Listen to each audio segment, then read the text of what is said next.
بسم اللہ الرحمن الرحیم۔ السلام علیکم ڈیئر اسٹوڈینٹس، لیکچرر پاک اسٹڈیز طلعت سلیم آپ سے مخاطب ہے۔ آج ہمارا 5th آن لائن لیکچر ہے۔ عنوان ہے تحریک خلافت موومنٹ، جس میں ہم بہت ساری چیزیں ڈسکس کریں گے۔ ہم ہر وہ چیز ڈسکس کریں گے، ہر اس بات پر روشنی ڈالیں گے جس کا تعلق تحریک خلافت سے ہے۔ مثلاً تحریک خلافت کا پس منظر، جنگ عظیم اول کا آغاز، تحریک کے قائدین وغیرہ۔ تو عزیز طلباء و طالبات، ہم شروع کرتے ہیں تحریک خلافت کے تاریخی پس منظر سے۔ آپ کے ذہن میں سوالات ہوں گے کہ خلیفہ کیا ہے، نظام خلافت کیا ہے، خلافت عثمانیہ کب قائم ہوئی، کس نے قائم کی، کب تک قائم رہی، جنگ عظیم اول کب ہوئی، اس کی وجوہات کیا تھیں اور اس کا دنیا پر کیا اثر ہوا۔ تو ان سارے سوالات کو سٹیپ بائی سٹیپ ان پر روشنی ڈالیں گے۔ شروع کرتے ہیں خلافت سے کہ خلیفہ کیا ہے۔ خلیفہ کا معنی ہے نائب، پیچھے آنے والا، یعنی خلیفہ سے مراد ایک ایسا مرکزی رہنما ہے جس کا اثر تمام ممالک پر ہوتا ہے، وہ ان کا امام یا لیڈر ہوتا ہے۔ خلافت ایک اہم اسلامی ادارے کی حیثیت سے صدیوں تک قائم رہی ہے۔ رسول مقبول صلی اللہ علیہ وآلہ وسلم نے جس عظیم ریاست کی بنیاد ڈالی، اس کی سربراہی حضور اکرم صلی اللہ علیہ وآلہ وسلم کے بعد حضرت ابوبکر صدیق کو حاصل ہوئی۔ انہیں خلیفہ پکارا گیا۔ تو پہلے خلیفہ حضرت ابوبکر صدیق رضی اللہ تعالیٰ عنہ تھے۔ اس طرح پہلے 4 خلفائے راشدین کا دور ہر اعتبار سے مثالی دور تھا۔ چاروں کو مختلف طریقوں سے منتخب کیا گیا۔ خلفائے راشدین کے بعد بنو امیہ کا دور شروع ہوا، اور بنو امیہ کے بعد خلافت بنو عباس کے پاس آئی، جن کا مرکز مصر اور دارالحکومت بغداد تھا۔ 1258 عیسوی میں مصر میں فاطمی خاندان اقتدار میں رہا۔ اس خاندان کے سربراہ کو دنیا اسلام کا سربراہ خلیفہ تسلیم کیا جاتا رہا۔ 1517 میں ترکی کے سلطان سلیم اول نے مصر پر قبضہ کر لیا۔ آخری عباسی خلیفہ نے سلطان سلیم کی برتری کو تسلیم کر لیا، تو خلافت کا مرکز مصر سے ترکی منتقل ہو گیا۔ اور یہ کب ہوا؟ 1857 میں، یعنی 1857 میں ترکی جو کہ سلطنت عثمانیہ کا مرکز تھا، وہاں خلافت منتقل ہو گئی۔ تو خلیفہ کیا ہے؟ خلیفہ دراصل ایک مرکزی رہنما ہوتا تھا، اور تمام مسلمان اس کا احترام کرتے تھے، تمام ممالک اس کا احترام کرتے تھے، اور اس کی بات کو اہمیت دی جاتی تھی۔ ٹھیک ہے، اب ہم بات کرتے ہیں خلافت عثمانیہ سے کہ خلافت عثمانیہ کب قائم ہوئی، خلافت عثمانیہ کس نے قائم کی اور کتنا عرصہ رہی۔ خلافت عثمانیہ دراصل ایک ایسی قوم جو کہ ترکستان میں رہتی تھی، اور چنگیزی منگول قبائل جو کہ منگولیا سے اٹھے تھے، ان کے حملہ سے بچ کر خانہ بدوش قبائل ترکستان سے ترکی کی طرف آئے، اور تقریباً 400 گھڑ سواروں پر مشتمل ان کا لشکر تھا، اور 100 افراد تھے۔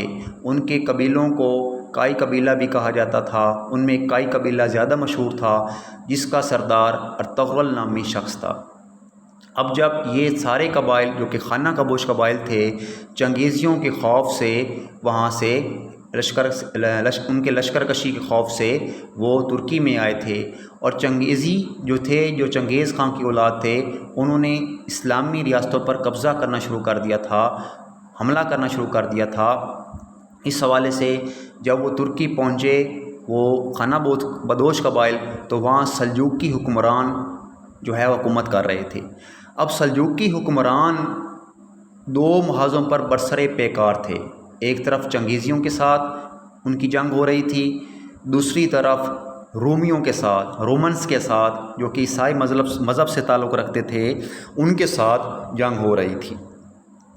جو کائی قبیلے ارطغرل نامی شخص کی سرداری میں آئے، انہوں نے سلجوقیوں کا ساتھ دیا اور بہادری کے ایسے جوہر دکھائے کہ سلجوقیوں کو فتح حاصل ہو گئی۔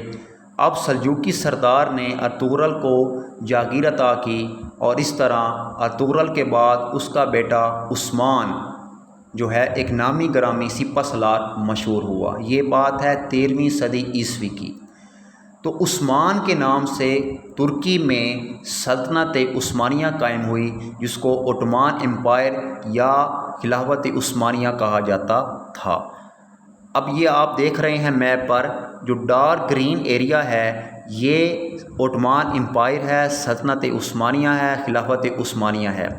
1566 عیسوی تک خلافت عثمانیہ یعنی اوٹومان امپائر 3 براعظموں تک پھیل چکی تھی: براعظم ایشیا، براعظم یورپ اور براعظم افریقہ۔ یہ آپ دیکھ رہے ہیں، اس میں بہت سارے ممالک تھے، 3 براعظموں تک یہ سلطنت پہنچ چکی تھی۔ اور 1857 عیسوی کے بعد جو خلافت کا مرکز تھا وہ مصر سے ترکی منتقل ہو چکا تھا، جہاں پر ترک سردار خلافت عثمانیہ کے بادشاہ حکومت کر رہے تھے اور وہ خلیفہ کہلاتے تھے۔ اب کیا تھا؟ اب دراصل خلافت عثمانیہ کا مرکز ترکی تھا اور ترکی کو بہت ہی اہمیت کے حوالے سے دیکھا جاتا تھا۔ ترکی کی جیت کو تمام اسلامی ممالک کی جیت سمجھا جاتا تھا، ترکی کی شکست کو تمام اسلامی ممالک کی شکست سمجھا جاتا تھا۔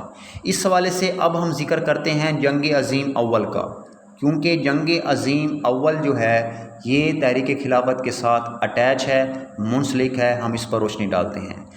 جنگ عظیم اول 1914 میں 1914 میں ہوئی ہے اور 4 سال جاری رہی۔ 1914 سے لے کر 1918، 1914 سے لے کر 1918 تک یہ جنگ 4 سال جاری رہی ہے۔ اس کے واقعات کیا تھے؟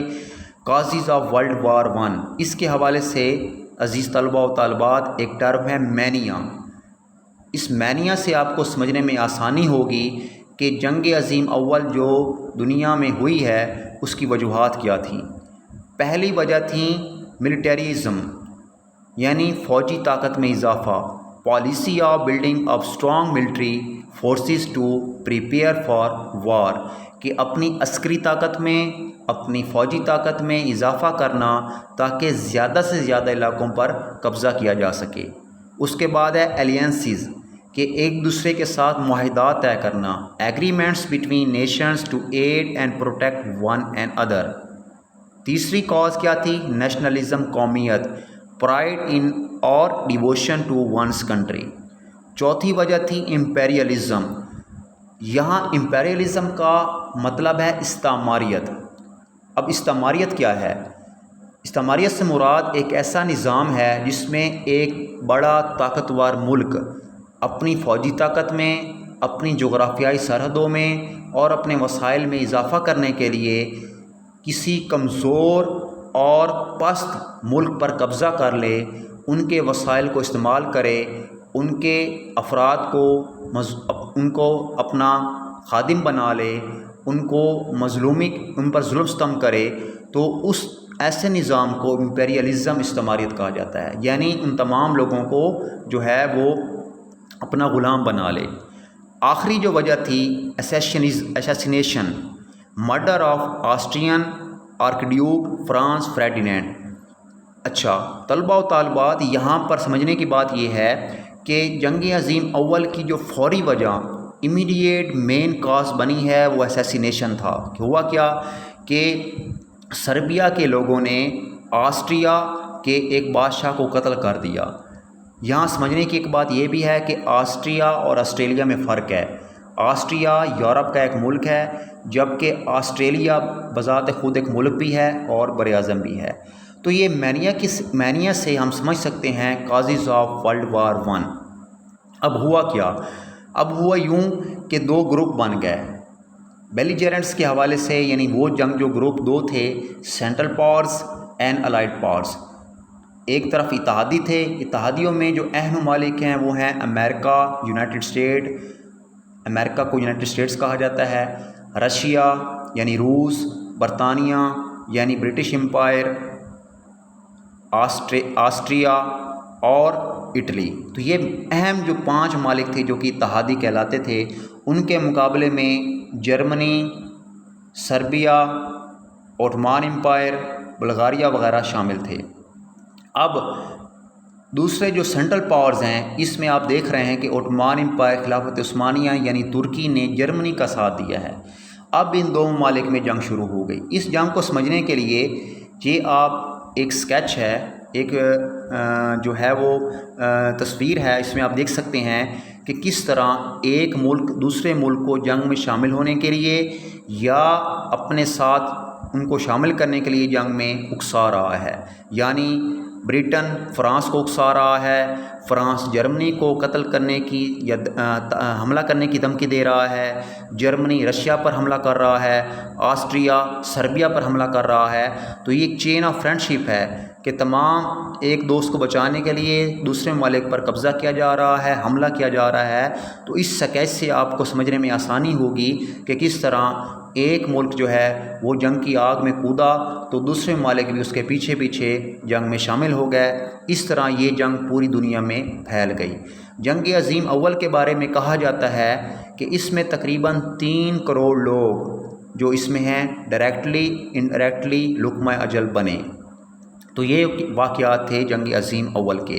اب جنگ عظیم اول کا واقعہ کیوں اس کے ساتھ اٹیچ ہے تحریک خلافت کے ساتھ؟ اس لیے کہ سینٹرل پاورز گروپ میں عثمان امپائر یعنی عثمانیہ امپائر یعنی ترکی نے جرمنی کا ساتھ دیا۔ اب اس جنگ میں ہوا کیا کہ الائڈ پاورز جیت گئے، سینٹرل پاورز ہار گئے۔ فرانس، برطانیہ، روس، کینیڈا، اٹلی یہ جیت گئے، جرمنی، آسٹریا، عثمان امپائر، بلغاریہ وغیرہ ہار گئے۔ تو اس طرح اتحادی چاہتے تھے کہ جرمنی کے ٹکڑے ٹکڑے کر کر آپس میں بانٹ لیں، اپنی جغرافیائی سرحدوں کو محفوظ بنا لیں، اور اسی طرح جرمنی کے بعد ترکی کا نمبر تھا کہ جو جتنی بھی خلافت ترکی ہے، عثمانیہ امپائر ہے، اس کے بھی ٹکڑے ٹکڑے کیے جائیں، اور اتحادی ممالک جو کہ 5 بڑے ممالک تھے، برطانیہ، فرانس، اٹلی، روس اور امریکہ، وہ آپس میں اس کو بانٹ لیں۔ اب برصغیر کے مسلمانوں نے ایک تحریک چلائی جس کا نام تحریک خلافت رکھا۔ تحریک خلافت کیوں رکھا؟ اس کا مقصد کیا تھا؟ اس کا مقصد تھا کہ ترکی کو اتحادیوں کی دخل اندازی سے محفوظ بنایا جائے۔ اور یہ تحریک خلافت چلانے والے کون تھے؟ مولانا محمد علی جوہر، مولانا شوکت علی، حکیم اجمل، ابوالکلام آزاد، مولانا حسرت موہانی، یہ بڑے بڑے قائدین تھے جنہوں نے 1919 میں جو ہے تحریک خلافت چلائی ہے تاکہ ترکی کو محفوظ رکھا جا سکے۔